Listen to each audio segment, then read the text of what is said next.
तो पिछली बार हमने चर्चा किया था, पहले जो 2 सत्र हैं, कि पहले कि हर व्यक्ति सुख की खोज के पीछे भाग रहा है, आनंद चाहिए उसे, लेकिन क्यों नहीं मिलता? क्योंकि भगवान से विमुख है। जैसे कि एक बच्चा जब अपने माता पिता से अलग होकर भाग जाता है तो उसके जीवन में समस्याएं आना शुरू हो जाती हैं, क्योंकि देखभाल उसको खुद का देखना पड़ता है। जब तक माता पिता हैं तो उसको चिंता करनी नहीं पड़ती। तो वही, जब तक व्यक्ति परम पिता भगवान से नहीं जुड़ता तब तक उसके जीवन में कष्ट रहते हैं। फिर दूसरा सत्र ये था कि अगर हाँ, वो परम पिता की हम बात कर रहे हैं, कि उनका अस्तित्व है कि नहीं, और हम कैसे पहचान सकते हैं, कैसे जान सकते हैं, तो उस पे हमने चर्चा किया। और फिर अंत में इस बात पे हमारा ये चर्चा को हमने विराम दिया था कि ठीक है, भगवान की उपस्थिति हमने साइंस के बल पर, लॉजिक के, तर्क वितर्क के बल पर जानी कि अगर क्रिएशन है तो क्रिएटर अवश्य होना चाहिए, लॉज हैं, नियम है तो नियम बनाने वाला अवश्य होना चाहिए। और ये सब हमको इस सृष्टि में दिखता है। कैसे भगवान को देख सकते हैं? एक तो है कि देखने की हमारी योग्यता नहीं है, लेकिन इतना कुछ हो रहा है सृष्टि में अपने सिस्टम के हिसाब से। जैसे सूर्यास्त, सूर्योदय, या मौसम बदलते रहते हैं, एक छोटे से बीज में इतना बड़ा पेड़ रहता है, किस प्रकार से बच्चा माता के गर्भ में जन्म लेता है, बढ़ता है, इतनी अद्भुत बातें हो रही हैं। तो इसके पीछे कोई ना कोई एक बड़ा व्यक्ति अवश्य होगा, उसका दिमाग अवश्य होगा। तो ये सब समझकर एक तरह से, इस तरह से भगवान को देखे बिना देखे हम जान सकते हैं कि भगवान है। उनकी सृष्टि को देखकर हम भगवान के दर्शन कर सकते हैं। और दूसरा माध्यम था सेवा के द्वारा, कि सेवा एक ऐसा माध्यम है, क्योंकि भगवान बहुत बड़े व्यक्ति हैं, उनको जानना, पहचानना, देखना हमारे लिए वो बहुत बड़े हैं। तो उनको देखने की बजाय कुछ ऐसा करना चाहिए कि वो हमको देखना चाहें। और जब वो देखना चाहेंगे तो कोई हमें या कोई उनको रोक नहीं पाएगा। हम अगर देखना चाहें अपने बलबूते पर तो काफी रुकावटें आएंगी, क्योंकि हम उनके मुकाबले बहुत छोटे हैं। एक बार एक राजा थे, तो एक बहुत बड़े संत हुए वृंदावन में, मैं नाम भूल रहा हूँ। अभी जनवरी में एक किताब आएगा, उसमें उनका मैंने सब वर्णन किया है। शायद वल्लभाचार्य जी थे, पुष्टि मार्ग के, या कोई और। तो राजा ने सुना कि बहुत बड़े संत हैं, तो उनके मन में प्रश्न था। तो उन्होंने सोचा, चलो पूछा जाए। तो उन्होंने ये प्रश्न किया वो संत से कि साहिब से कैसे मिलना हो सकता है? साहिब भगवान को कहते हैं, सबसे बड़े साहिब वही हैं। तो वो संत जो थे उन्होंने कहा, जब वो मिलना चाहें। तो राजा को ये जमा नहीं, फिर भी चला गया। ज्यादा बहस नहीं किया, तो अपनी रानी से बात कर रहा था। तो उसके मन में एक और प्रश्न आया। तो रानी ने कहा, अगर आपके मन में प्रश्न है, अभी बुलाइए, अभी मिल लीजिए। तो उसी समय रात में, आधी रात को, उन्होंने सैनिक भेजे, मंत्री भेजे, और वो संत को वहां बुला लाए। और संत ने आते ही कहा, देखिए महाराज, आपके प्रश्न का उत्तर अभी मिला कि नहीं आपको? आपके मन में संशय था कि देखिए, आप बड़े व्यक्ति हैं, राजा महाराजा हैं, मैं अगर आपसे इस समय मिलने का प्रयास करता, बिल्कुल नहीं मिल पाता था। लेकिन जब आपकी इच्छा हुई मिलने की, तो देखिए कितनी आसानी से मैं आपके सामने आ गया। वही बात भगवान से, सेवा के द्वारा उनसे मिला जा सकता है। फिर अभी भगवान का अस्तित्व हमने साबित किया। अभी उसके बाद है कि ठीक है, लेकिन भगवान का ज्ञान, ज्ञान कैसे प्राप्त करें भगवान के बारे में? आजकल तो सोशल मीडिया में इतना कुछ चल रहा है कि किसी व्हाट्सएप पे कुछ मैसेज आ जाता है, अरे ऐसा ऐसा है प्रभु जी। मैं पूछता हूँ, क्यों, कहाँ पढ़ा? व्हाट्सएप में आया था, गूगल में पढ़ लिया, विकिपीडिया में पढ़ लिया। ये हमारे कोई आ, आधार नहीं है, ज्ञान का नहीं होने चाहिए। शास्त्र आधार होने चाहिए, और वो शास्त्र भी एक योग्य गुरु से समझना चाहिए, क्योंकि एक योग्य भक्त को ही भगवान जो ज्ञान है शास्त्रों का, वो प्रकाशित करते हैं। तो 3 माध्यम है भगवान के बारे में ज्ञान प्राप्त करने के। एक को कहा जाता है प्रत्यक्ष प्रमाण, और direct sense perception, seeing is believing. तो कुछ लोग इस बात पे कि अपनी इंद्रियों से जो जिस चीज का अनुभव कर पाते हैं उसी को अंतिम ज्ञान समझते हैं। लेकिन इसमें गलती क्या है? कि हमारी इंद्रियां अपूर्ण है, पूर्णता नहीं है उनमें। जैसे कि हमारी आंखें, अगर इनके आसपास बहुत कुछ हो या दूर हो तो उसको हम देख नहीं पाएंगे। हमारे कान, एक बियॉन्ड एक सर्टेन फ्रीक्वेंसी, उसको हम सुन नहीं सकते हैं। हमारी त्वचा, हमारी जिह्वा, हर चीज का इसको अनुभव नहीं हो सकता और अपूर्ण है। तो हर मनुष्य में 4 डिफेक्ट पाए जाते हैं।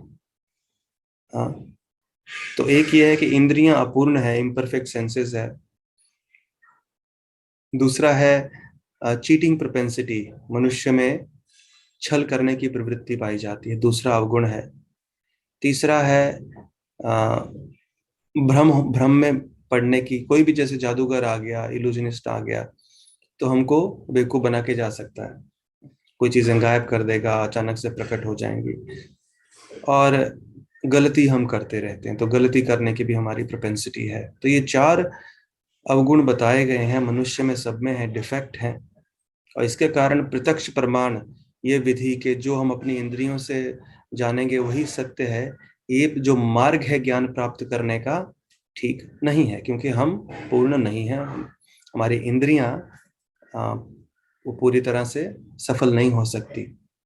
फिर एक दूसरा मार्ग बताया जाता है, अनुमान प्रमाण। अनुमान प्रमाण का अर्थ है कि जब समझ में नहीं आ रहा है कुछ, तो हाँ चलो, ऐसा होगा, शायद शायद ऐसा हो सकता है, शायद ऐसा हुआ होगा। आप बताइए, पहले में तो कम से कम थोड़ा बहुत दिख रहा है, थोड़ा बहुत चांसेस हैं कि इंद्रियों को एटलीस्ट थोड़ा बहुत तो सही दिखेगा, पूरा नहीं तो उसमें थोड़ा सा तो परसेंटेज हम सही हो सकते हैं। लेकिन दूसरे में तो केवल अंदाजा लगा रहे हैं कि ऐसा होगा, वैसा होगा, इसने ऐसा किया होगा, ऐसा कहा होगा। और ज्यादातर जो विज्ञान है इस बात पे काफी निर्भर है। अरे ये धरती का, ये ब्रह्मांड की सृष्टि कैसे हुई, वो शायद एक समय एक धमाका हुआ और उसमें हम लोग प्रकट हो गए, हम लोग, हमारा जन्म हो गया, ये सृष्टि हुई। तो अगर आपको मेरे बारे में कुछ जानना है तो आप अंदाजा लगाते रहिए, लेकिन क्या प्रोबेबिलिटी है कि आपका जो उत्तर है वो सही होगा? बहुत कम। अभी तीसरा, तो अगर आपको मेरे बारे में कुछ जानना है तो सबसे उत्तम तरीका क्या है कि जब मुझसे पूछिए सीधा, जब मैं अपने बारे में बोलूंगा, उससे बड़ा ज्ञान हो ही नहीं सकता मेरे बारे में। तो उसी को कहते हैं तीसरा मार्ग ज्ञान प्राप्त करने का। पहला है प्रत्यक्ष प्रमाण, इंद्रियों को जो दिख रहा है उस पे बल देना, लेकिन वो ठीक नहीं है। फिर अनुमान तो और गलत है। तो तीसरा जो मार्ग है ज्ञान प्राप्त करने का, और सबसे उत्तम, वो है शब्द प्रमाण, यानी कि hearing from the right authority. तो अगर भगवान के बारे में जानना है, हम तो, हमारे शरीर में क्या हो रहा है हमको पता नहीं चलता, हमारे बगल में जो आदमी बैठा है उसके दिमाग में क्या चल रहा है पता नहीं, कौन हमारे परिवार के लोग कौन सी हरकत क्यों कर रहे हैं हम समझ नहीं पाते। तो हम मनुष्य इतने अहंकारी कैसे हो सकते हैं कि भगवान ने क्या किया उसको समझ के उस पर टिप्पणी करना शुरू करते हैं। हम अपने दिमाग में अगला मन में कौन सा विचार आएगा वो उसको ऊपर नियंत्रण नहीं है। तो भगवान तो इतने बड़े व्यक्ति हैं। तो शब्द प्रमाण, तो भगवान के बारे में अगर ज्ञान प्राप्त करना है, सबसे उत्तम तरीका है जब भगवान स्वयं कहें, अपने बारे में बताएं। और भगवान ने वो सारा ज्ञान दे दिया है जिसको हम कहते हैं शास्त्र, scriptures. Scriptures are the word of God. तो भगवान ने जो भी कहा है सृष्टि में है, तो उसको हमारे ऋषि महर्षियों ने शास्त्र में डाल दिया, जिनको दिव्य ज्ञान प्राप्त हुआ, डॉक्यूमेंटेड। जो भी भगवान ने कहा उसको डॉक्यूमेंट कर दिया गया। अभी अगला प्रश्न हो सकता है कि शास्त्र ठीक है, लेकिन हम कैसे विश्वास करें कि ये शास्त्र सत्य हैं? ये वैलिड प्रश्न है। तो 3 तरीके से हम समझ सकते हैं। एक है, ट्रीट स्क्रिप्चर्स एज मैनुअल्स। एक मैनुअल, जब आप मार्केट से टीवी खरीदते हैं या मोबाइल भी खरीदा या कुछ भी खरीदा है, गैजेट खरीदा, तो उसके साथ एक मैनुअल आता है और वो मैनुअल बताता है कि उस गैजेट का कैसे प्रयोग किया जाए, कौन सा बटन दबाना चाहिए, कौन सा नहीं दबाना चाहिए, कौन सा नंबर डायल करें कुछ गलत हो जाए।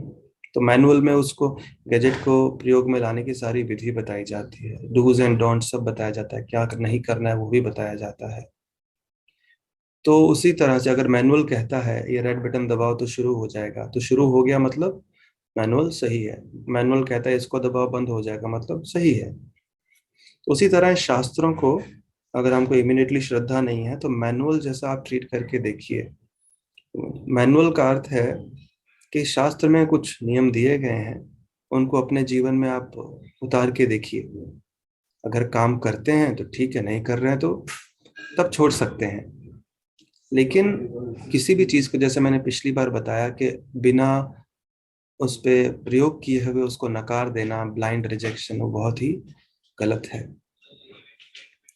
तो इसलिए मैनुअल जैसा एक ट्रीट कीजिए, तो एक्सपेरिमेंट करके देखिए कि शास्त्र में जो दिया गया है वो सही है कि नहीं।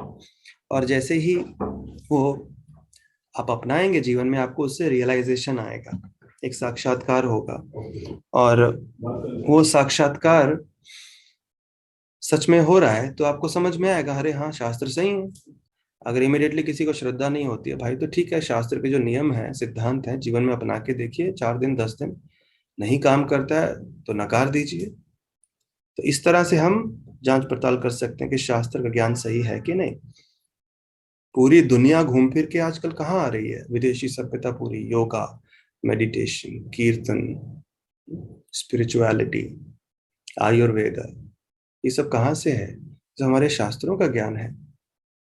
तो एक ये हो गया। फिर दूसरा तरीका शास्त्रों की वैधता को जानने का है। बहुत सारे ऐसे सत्य हैं जो शास्त्रों में हजारों हजारों साल पहले लिख दिए गए थे, जिसको साइंस ने शुरू में नकार दिया था, लेकिन आज पूरा विज्ञान उसको स्वीकार कर चुका है। जैसे कि शास्त्र में आता है गोबर, काउडंग इज प्योर, लिखा है।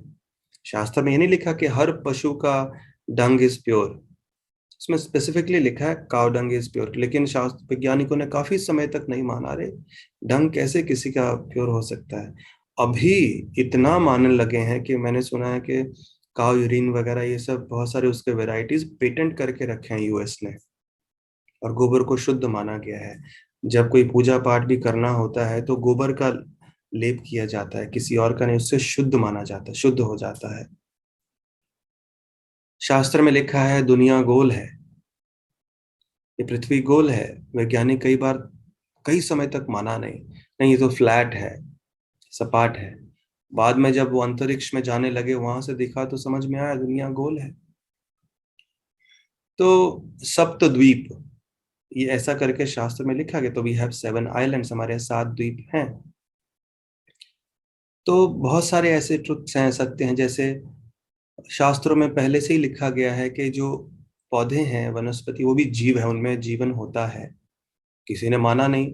1953 में जगदीश चंद्र बोस ने ये प्रूव करके दिखाया कि प्राण, इसमें भी प्राण होते हैं, पेड़ पौधों में भी जीवन होता है। माँ के गर्भ में बच्चा कैसे बड़ा होता है, कैसे ग्रो करता है। तो ये सोनोग्राफी 1977 में आया, 1977 में, तब जाके देख पाते हैं। भागवत आप पढ़िए, जो 5000 साल पहले लिखी गई थी, तीसरे स्कंद में कपिल मुनि और उनकी माता देवहूति के बीच में चर्चा हो रही है। वहां पे कपिल मुनि ने पहले दिन से लेकर 9वें महीने तक, जब तक बच्चे का जन्म नहीं होता, पूरा बच्चा किस प्रकार से माता के गर्भ में बड़ा होता है, पूरा उसका वर्णन किया है। सोनोग्राफी से मैच करिए। तो कॉमन सेंस, जैसा कि मैंने बताया, बुद्धि, कॉमन सेंस यूज किया। अरे इतने सारे सत्य शास्त्र में लिखे हैं और आज साइंस उसको प्रूव कर चुका है, तो इसका मतलब शास्त्र में कोई तो सच्चाई होगी। और फिर तीसरा तरीका शास्त्र को सत्य मानने का, जानने का, बहुत सारी भविष्यवाणियां की गई हैं शास्त्र में। जैसे गौतम बुद्ध के बारे में, किंग अशोक, राजा अशोक, चैतन्य महाप्रभु, बहुत सारी भविष्यवाणियां हैं। भविष्य पुराण में है, भागवत में है, महाभारत में कलयुग में क्या क्या होने वाला है। मोहम्मद जीसस के बारे में भविष्य पुराण में आता है, अकबर के बारे में आया है, और जितने महाराजा महाराजा हुए हैं, क्या होने वाला है नाम के साथ। मीराबाई के बारे में बताया गया। तो ऐसे बहुत सारी भविष्यवाणी में, बुद्ध, भगवान बुद्ध का अवतार होगा कलयुग में, कहाँ होगा, उनके माता पिता का कहाँ होंगे, क्या कार्य करेंगे, वो सब कुछ। तो इतनी भविष्यवाणियां हैं, जितनी भी शास्त्र में लिखी हैं आज तक, वो सब सत्य हुई हैं। तो इस तरह से हम थोड़ा अपना दिमाग का प्रयोग करके शास्त्रों की वैधता, वैलिडिटी को समझ सकते हैं। पहला, मैनुअल। नहीं विश्वास है तो क्या, जो नियम है ट्राई करके देखिए। मैं आपको बोलूँ मेरे हाथ में शहद है, मीठा है, आपको विश्वास नहीं है तो आप उसको जिह्वा पर रख के देखिए, उससे आपका विश्वास बढ़ेगा। दूसरा, बहुत सारे सत्य जो शास्त्र में है, साइंस उसको प्रूव कर चुका है। और तीसरा कि भविष्यवाणियां जितनी शास्त्र में हुई हैं उसको भी सत्य प्रूव हो चुका है, और हम सब ने देखा है, आगे भी जो भविष्यवाणी है वो देखेंगे। तो इस तरह से ये समझ सकते हैं कि शास्त्र जो हैं वो सत्य हैं। तो अभी दूसरे सेशन के बाद, ये दूसरे सेशन का और तीसरे सेशन का दोनों का हिस्सा है, तो इससे हमको अभी यही ध्यान रखना कि इसके आगे जो भी चर्चा होगी हमारी अगले 4 सत्र, वो शास्त्र के बल पर होगी, क्योंकि शास्त्र की वैधता को हम लोग अभी प्रूव कर चुके हैं। सो शास्त्र को माता का दर्जा दिया गया है।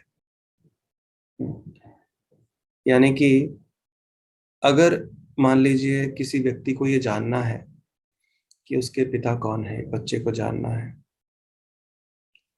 तो 2 तरीके हैं। एक तरीका है जितने भी पुरुष हैं पूरी दुनिया में, उनका डीएनए टेस्टिंग किया जाए।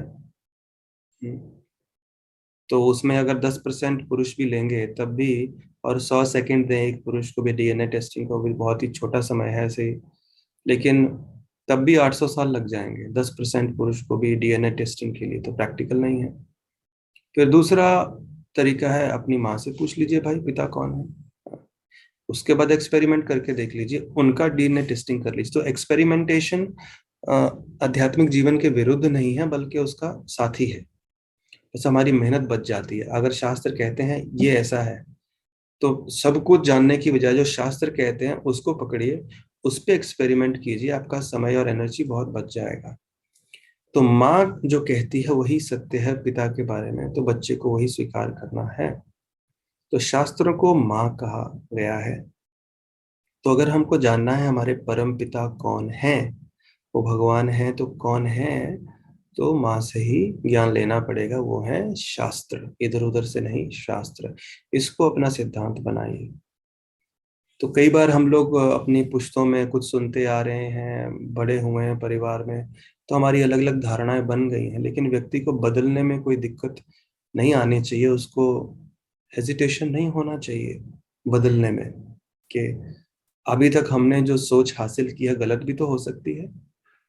तो जो कुछ भी है, 1000 लोग, करोड़ों लोग, अरबों लोग दुनिया के कुछ भी कहें, आप सबको वो वेरीफाई करना है शास्त्र क्या कहता है। चाहे मनुष्य जीवन के बारे में, भगवान के बारे में, जो शास्त्र कहता है वही सत्य है। तो इस प्रकार से भगवान को जाना जा सकता है। तो अभी आज इसके आगे शास्त्र के बल पे ही जो हमारा चर्चा होगा। तो अभी आज का जो सत्र में मैं डिस्कस करने वाला था, छोटा सा ही सेशन है, इसका शीर्षक है कि मैं कौन हूँ। भगवान तो समझ गए, और भगवान कौन है, वो भगवान चौथे सत्र में आएगा कि एक भगवान है या अनेक भगवान है, चौथे में डिस्कस करेंगे अगले रविवार को। तो मैं कौन हूँ। तो जब व्यक्ति से किसी से ये प्रश्न पूछा जाता है कि आप कौन हैं, तो क्या कहेगा? कहेगा मैं, अपना नाम बताएगा, या कहाँ रहता है वो बताएगा, या अपना नेशनैलिटी, राष्ट्रीयता बताएगा, मैं भारतीय हूँ, मैं चाइनीज हूँ, पाकिस्तानी हूँ, या अपने धन दौलत के बारे में बताएगा, मैं सबसे धनी व्यक्ति हूँ दुनिया का, सबसे ताकतवर। पर आप खुद ही सोचिए, ये क्या हमारी पहचान है क्या? कोई कहेगा मैं पुरुष हूँ, मैं स्त्री हूँ, पर ये हमारी असली पहचान है क्या? क्योंकि जितना भी हमने ये बातें किया, मैं पुरुष हूँ, मैं चाइनीज हूँ, मैं अमेरिकन हूँ, मैं बड़ा हूँ, मैं छोटा हूँ, ये सब अगर हमारी असली पहचान है, तो ये बदल क्यों जाती है? ये किसी भी समय बदल सकती है।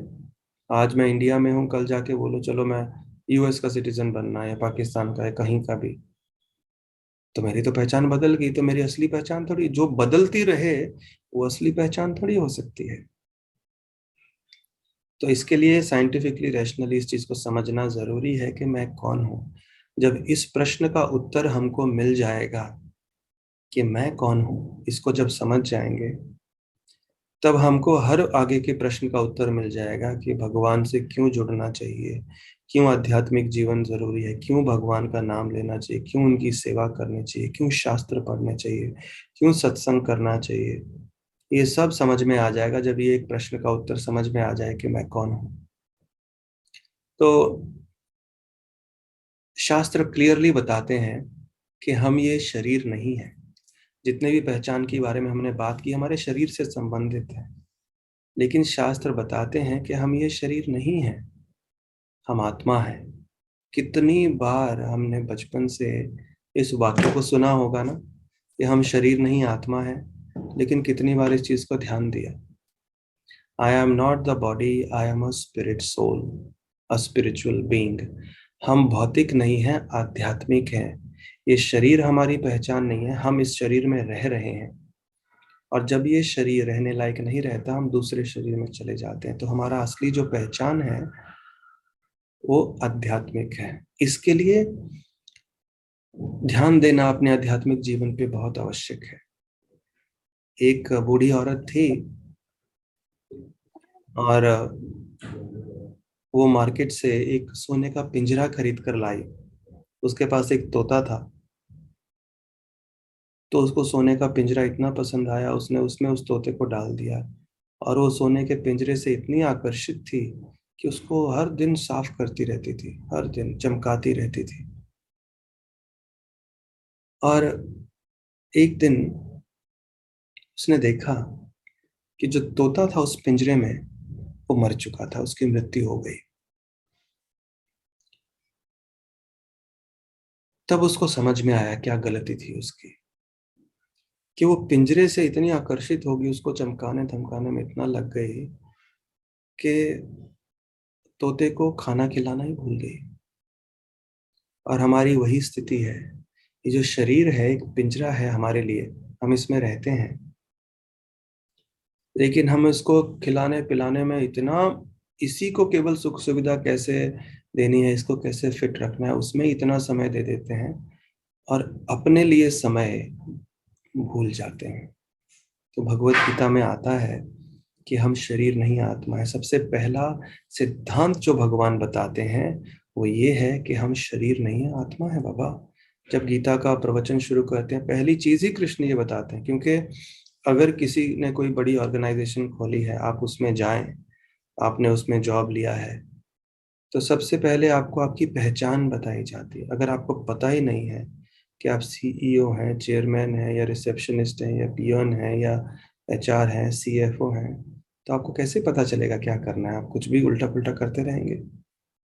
तो सबसे बड़ी प्रॉब्लम आज की दुनिया में है आइडेंटिटी क्राइसिस। लोगों को अपनी पहचान नहीं है, उनको ये पता नहीं है कि वो स्पिरिचुअल बींग्स हैं, वो आध्यात्मिक हैं, भौतिक नहीं। ये शरीर तो बदलता जा रहा है। 15 साल पहले क्या था, 15 साल बाद कैसे होगा, कितना भी कोशिश कर ली ये तो ढलता जाएगा।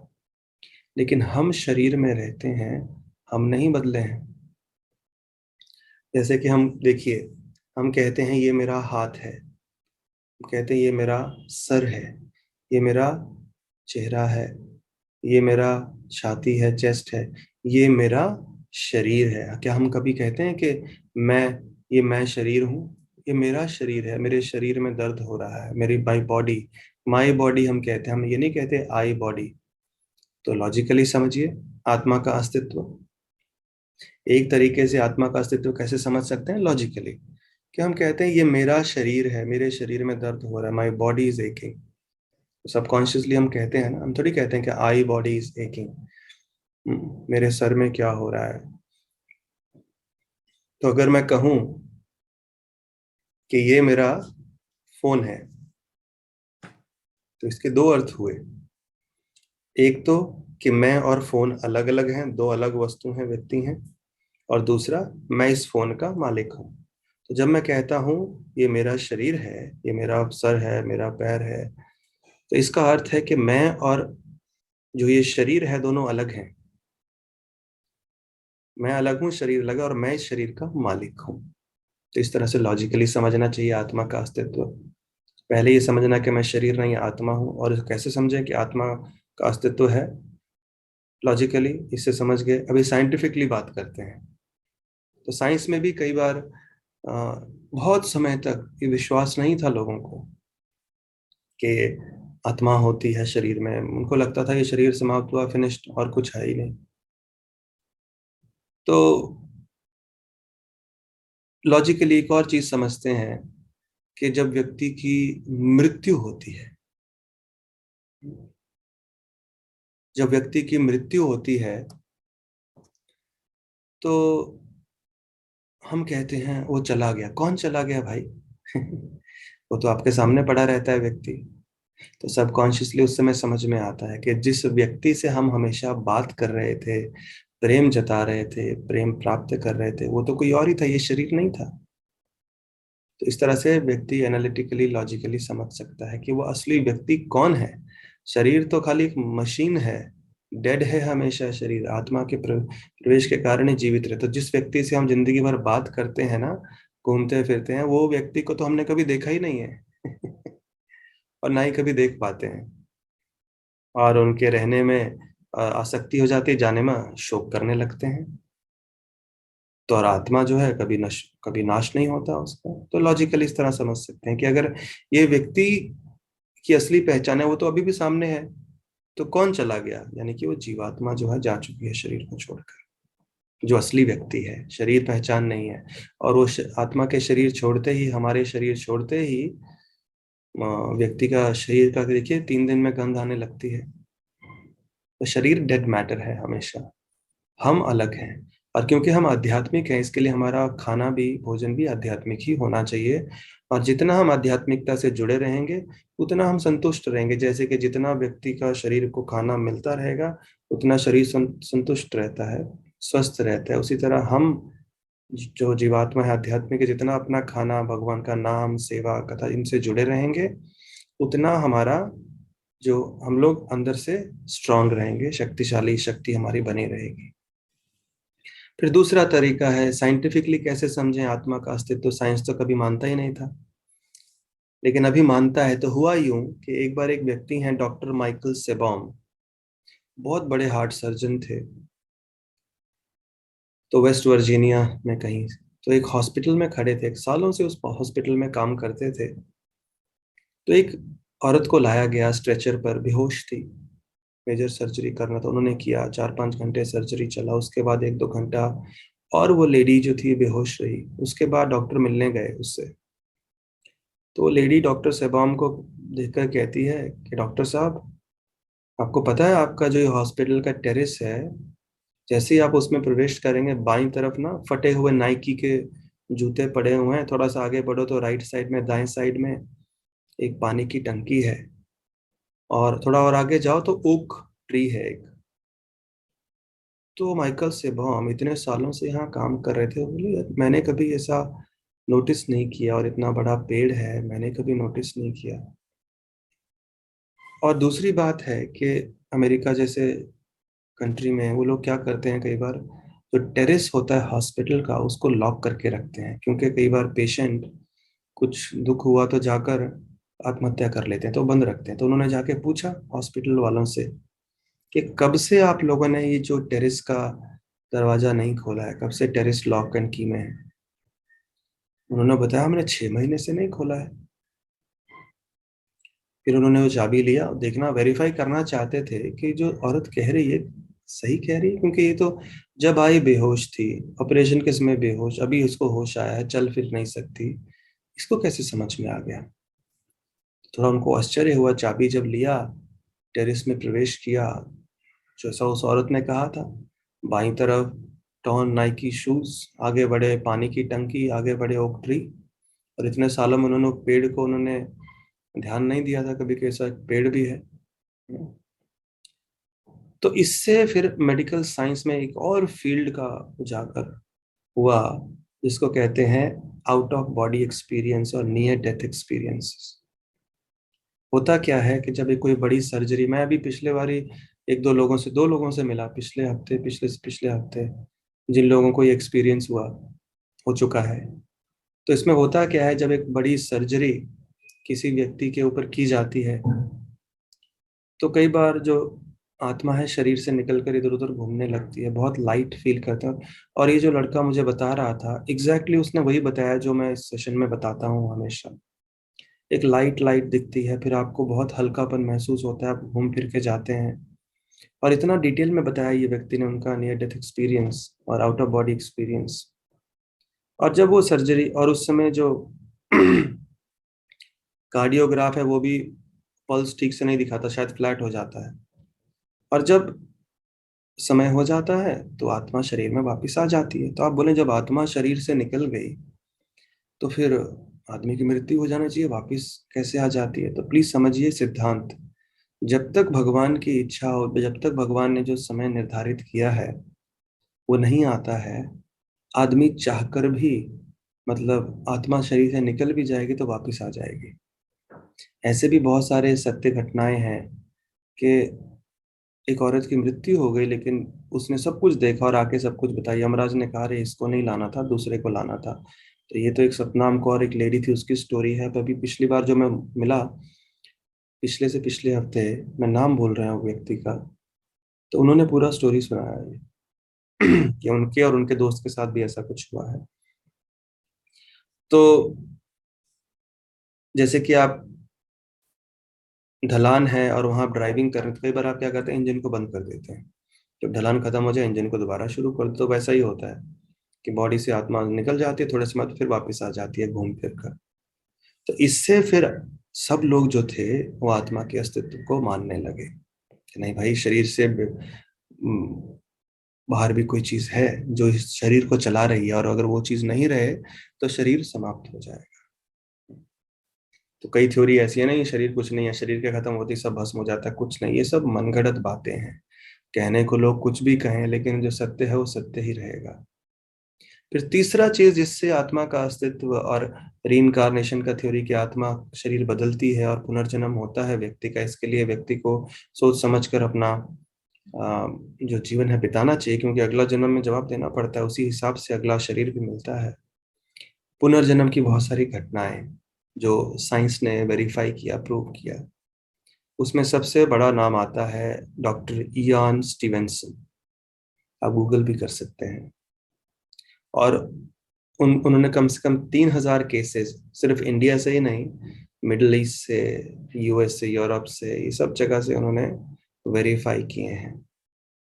और वो व्यक्ति ऐसे नहीं है कि किसी ने कुछ कहा "हाँ, पुनर्जन्म का लग रहा है", पूरा वेरीफाई करते हैं जगह जगह, जैसा जैसा कोई बच्चा बात कर रहा है। तो इसमें होता क्या है, पुनर्जन्म जब किसी को याद आने लगता है कि वो बच्चा अचानक से जो 2 साल का होगा, 1.5 साल का होगा, तो कुछ ऐसे लोगों के बारे में बात करने लगेगा जिनसे वो कभी मिला नहीं है, या ऐसी आ,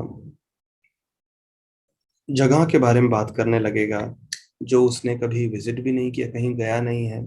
ऐसी घटनाओं के बारे में बात करने लगेगा जिसका उसने कभी अनुभव नहीं किया है। तो जब ऐसे ऐसे केसेस यान स्टीवेंसन के पास आए तो उन्होंने फिर उस चीज को जांचना परखने का प्रयास किया और एक एक डिटेल वेरीफाई किया। तब जाकर वो समझ गए कि बाबा, तो ये भी एक सत्य है जो शास्त्रों में बहुत पहले से बताया गया है। भगवान गीता में क्या कहते हैं, पहली चीज ये अर्जुन को सबसे पहले यही बताना शुरू करते हैं कि आत्मा और शरीर में क्या भिन्नता है। तो भगवान क्या कहते हैं, देहिनो अस्मिन यथा देहे कौमारम यौवनम जरा तथा देहांतर प्राप्तिर्धीरस्तत्र न मुह्यति। कि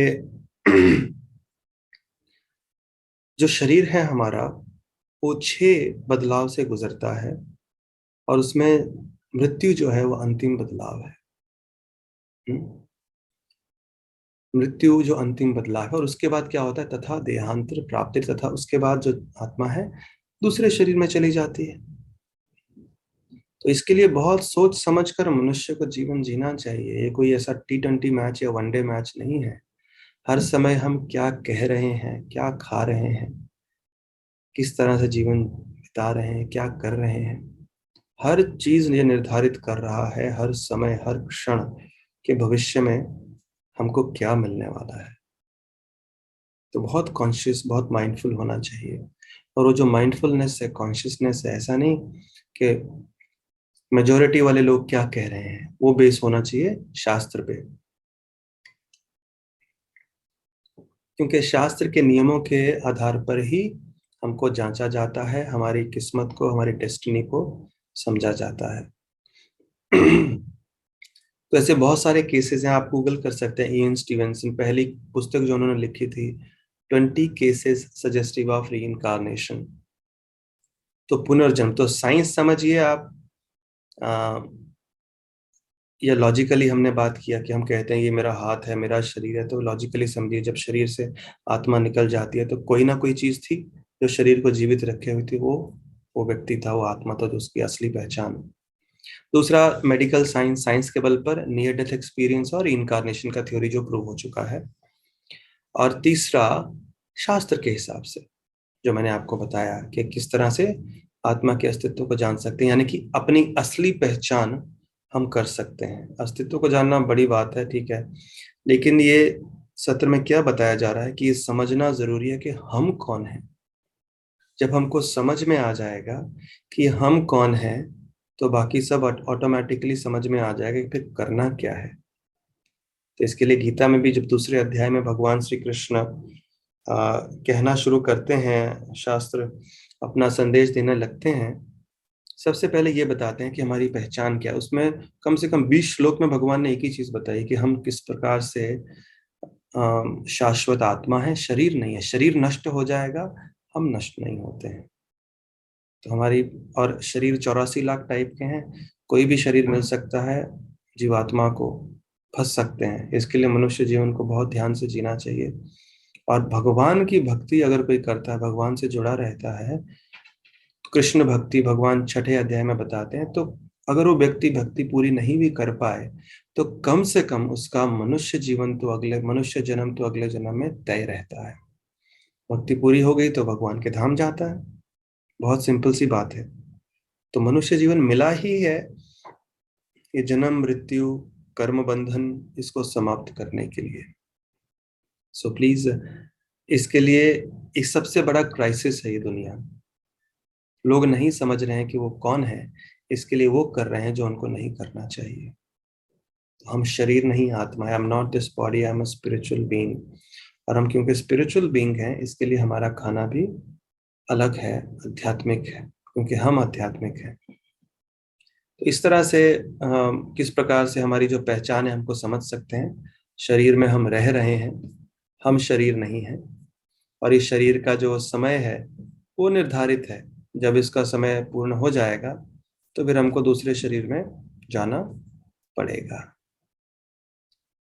तो अभी आ, मैं आपको कुछ दिखाता हूँ, कुछ फैक्ट आत्मा के बारे में,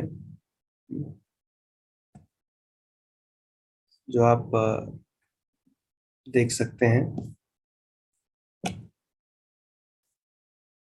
शायद शेयर करता हूँ स्क्रीन पे, अगर मैं ठीक से कर पाया तो। लेट अस सी। नीरज जी दिख पा रहा है? स्क्रीन पे सब कुछ दिख रहा है, ओके। तो अभी जस्ट अ सेकेंड।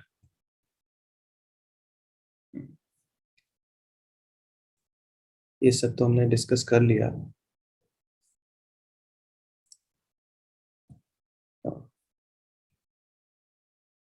तो अभी कुछ फैक्ट बताएंगे हम लोग, जो हमारे इस शरीर से जुड़े हुए हैं, यानी कि, या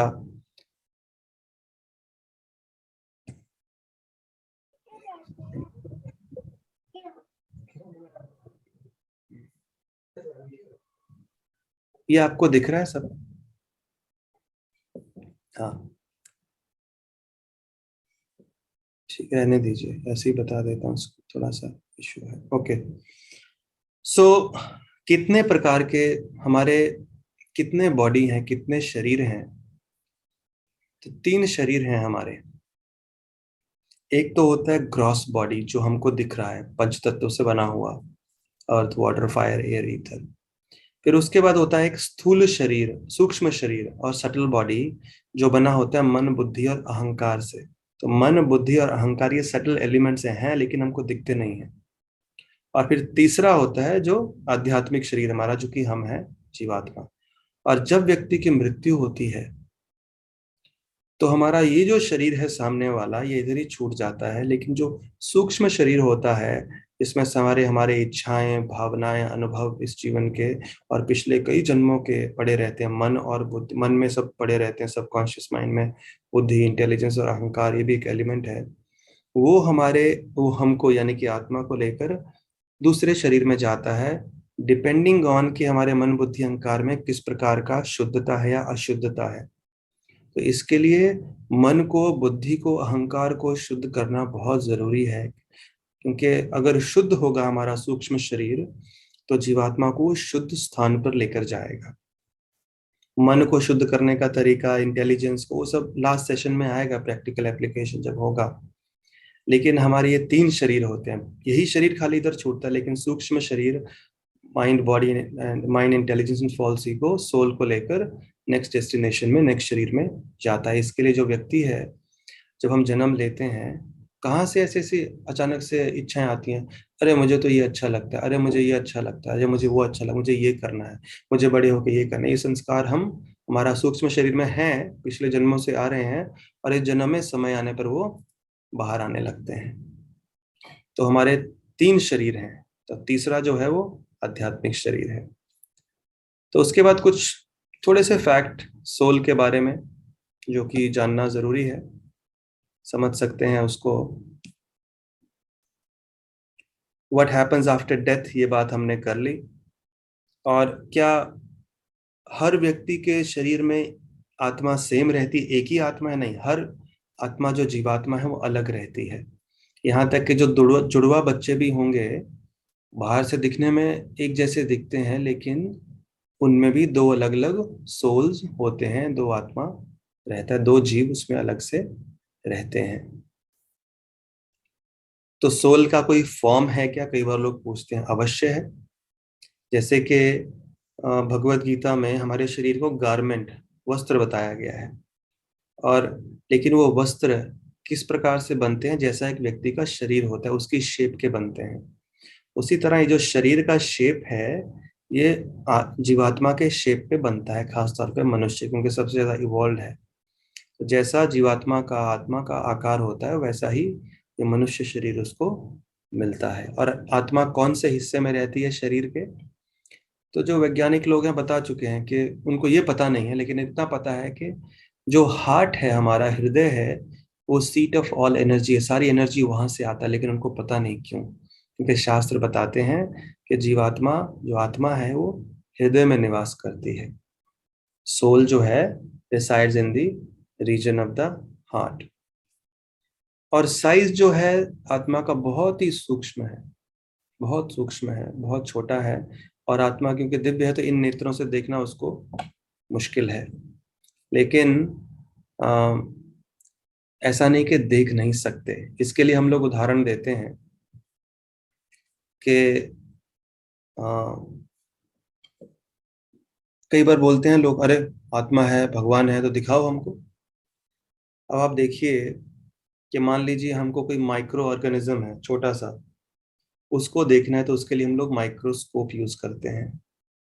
एक टेबल है, उसका कॉर्नर का कितना लेंथ विड्थ है वो नापना है, तो वर्नियर कैलिपर नाम का एक फिजिक्स में आता है, वो यूज करते हैं। एसिडिटी या अल्कनाइन है कोई सब्सटेंस, उसके लिए litmus paper test check use करते हैं। अब आप बताइए, आप लिटमस पेपर से माइक्रोस्कोप को देख सकते हैं क्या? बिल्कुल नहीं। माइक्रोस्कोप से टेबल का लेंथ आप नाप सकते हैं क्या? बिल्कुल नहीं। तो मटेरियल साइंस में भी, भौतिक विज्ञान में भी, प्रोसेस, विधि और एपरेटस, जो उसका औजार है, वो इंटरचेंजेबल नहीं है, बदल के नहीं कर सकते, उनके लिए एक स्पेसिफिक है। उसी तरह से आध्यात्मिक विज्ञान के लिए भी प्रोसेस और एपरेटस अलग है। जस्ट बिकॉज कुछ दिखता नहीं है, इसका मतलब ये नहीं कि हम उसको, वो उसका अस्तित्व नहीं है। जैसे कि ऑयल सीड्स होते हैं, तो उसमें क्या हमको ऑयल दिखता है, तेल दिखता है? नहीं। शुगर केन में कभी आपको शुगर दिखा है क्या? नहीं। दूध में आपको कभी घी दिखा है क्या? नहीं। माखन दिखा है? नहीं। लेकिन एक विधि के द्वारा, एक प्रॉपर एपरेटस यूज करके वो ऑयल सीड में से ऑयल निकाला जा सकता है, देखा जा सकता है। शुगर केन में से शुगर एक विधि के द्वारा निकाला जा सकता है, देखा जा सकता है। उसी तरह से दूध में से घी प्रकट किया जा सकता है एक प्रोसेस के द्वारा। तो इसके लिए बुद्धिमान व्यक्ति को चाहिए कि इन इंद्रियों से आत्मा या भगवान को, परमात्मा को देखने का प्रयास ना करे। उसके लिए एक अलग प्रोसेस लगता है, और वो प्रोसेस है आध्यात्मिक। और एपरेटस भी भगवान का नाम, उनकी सेवा, इस तरह से जब ये विधि अपनाई जाती है, और एपरेटस यानी कि उसको देखने के लिए एक दूसरी इंद्रियां लगती हैं। यहाँ तक कि भगवान को, अर्जुन को अपना दिव्य स्वरूप दिखाने के लिए भी दूसरा दिव्य नेत्र देने पड़े थे। इन नेत्रों से देख नहीं पाया। भगवान ने कहा मेरा विश्व रूप तुम इन नेत्रों से नहीं देख पाओगे, दिव्य दृष्टि देनी पड़ी थी। बल्कि अर्जुन इतना करीब है भगवान के, तो हम कौन से हैं उनके सामने? तो एक कभी भी चैलेंज नहीं करना चाहिए कि अरे भगवान है तो दिखाओ, आप उसके योग्य हैं कि नहीं, हमारी इंद्रियां उसके योग्य हैं कि नहीं। अपने आप को योग्य बनाइए, विधि का पालन कीजिए, और ऑयल में से जैसे ऑयल सीड दिख जाता है, इन नेत्रों से नहीं दिखता है। शुगर केन में से शुगर निकल आता है, शक्कर निकाल सकते हैं। उसी तरह से शरीर में आत्मा कैसे है, परमात्मा कैसे स्थित है, सृष्टि में कैसे भगवान स्थित है, वो सब हमको समझ में आ जाएगा। तो इसको कहते हैं बुद्धिमानी। और इसी तरह से व्यक्ति को थोड़ा सा दिमाग का प्रयोग करके, लॉजिक का प्रयोग करके समझने का प्रयास किया जाए। बुद्धि जो भगवान ने दी है मनुष्य जीवन को, आ, वो उनको समझने के लिए है। लेकिन आजकल कलयुगी मनुष्य भगवान के अस्तित्व को समाप्त करने के लिए उस बुद्धि का यूज कर रहे हैं, जो कि बहुत गलत है। इसके लिए ऐसे सेशंस बहुत जरूरी हैं, क्योंकि हम वो जनरेशन से आ रहे हैं पर जहाँ पे हमको हमारे बूढ़े बुजुर्गों ने कहा ये करो तो मान लिया। लेकिन लॉजिकली हमने, साइंटिफिकली, रैशनली कभी प्रश्न नहीं किया। लेकिन आज की जनरेशन वो पूछ रही है। तो जब पूछा जाए तो ऐसे सेशंस में कम से कम हमको उसके उत्तर मिलते हैं, लॉजिकली, साइंटिफिकली कैसे प्रूव किया जाता है। और जब इस प्रकार से हमारा दिमाग को हम एक स्ट्रांग करते हैं, देखिए, तर्क वितर्क से, प्रश्न से, ऐसा लॉजिकल सुनने से हमारा दिमाग जो है ना बहुत सुदृढ़ हो जाता है, सशक्त हो जाता है। प्रश्न के उत्तर देने में हमको, दूसरा तो छोड़िए, हमारे खुद की श्रद्धा बढ़ जाती है जब इस तरह से हम समझते हैं। तो इस तरह से ये सेशन था, who am I am a spirit soul. मैं शरीर नहीं आत्मा हूँ, और साइंस भी इसका प्रूव कर चुकी है कि हमारे असली पहचान ये है, शरीर नहीं है। शरीर तो समाप्त हो जाता है। तो इसके लिए, और जो आत्मा क्या है, भगवान का अंश है, और भगवान का अंश है तो भगवान से जुड़े रहना चाहिए। और भगवान से जुड़े रहना चाहिए तो अभी बहुत सारे को, इंडिया तो सुपरमार्केट है भाई। हर दिन नया भगवान पैदा हो जाता है। तो कौन है असली भगवान? एक भगवान है या अनेक भगवान है? तो अगर भगवान एक है तो बाकी लोग कौन है? उसके ऊपर हमारी चर्चा नेक्स्ट सेशन में होगी। Thank you very much. उसको मिस मत कीजिएगा, बहुत इंपॉर्टेंट है वो भी। हरे कृष्ण। बनाया तो हर एक आदमी का बनाने वाला एक भगवान है, तो भगवान को किसने बनाया? ये प्रश्न ही गलत है। इसका तो मैं उत्तर हमेशा देता हूँ। देखिए, भगवान का बाय डेफिनेशन भगवान का अर्थ क्या है? अभी ये हम चर्चा नहीं कर रहे हैं भगवान कौन है। हाँ। अभी चर्चा ये हो रही है कि भगवान, भगवान शब्द मतलब सबसे बड़े, जो सबके सोर्स हैं। यस। तो बात तो उधर ही खत्म होगी। जो सबके सोर्स हैं, जिन्होंने सबको बनाया, तो उनको किसने बनाया? ये तो प्रश्न ही उल्टा हो गया ना। प्रश्न तो उल्टा ही है, हाँ, मतलब। तो बस वही है। इसके ज्यादा कोई उत्तर नहीं है इसका। अगर भगवान का बाय डेफ, अभी we are not discussing who is God, लेकिन भगवान उस व्यक्ति को कहा जाता है जिसने सबको बनाया, और उनका कोई दूसरा ओरिजिन नहीं है। गोविंदम आदि पुरुषम, वो आदि हैं सबके। तो डेफिनेशन खत्म। अभी पूछा जाए कि लेकिन उनको किसने बनाया, अरे तो आपका प्रश्न ही गलत है। भगवान का डेफिनेशन है जिसने सबको बनाया, लेकिन उनका कोई कोई बनाने वाला नहीं है, और उनका कोई ओरिजिन नहीं है। जो सबके ओरिजिन है, जन्मादि अस्य यतः वेदांत सूत्र कहता है।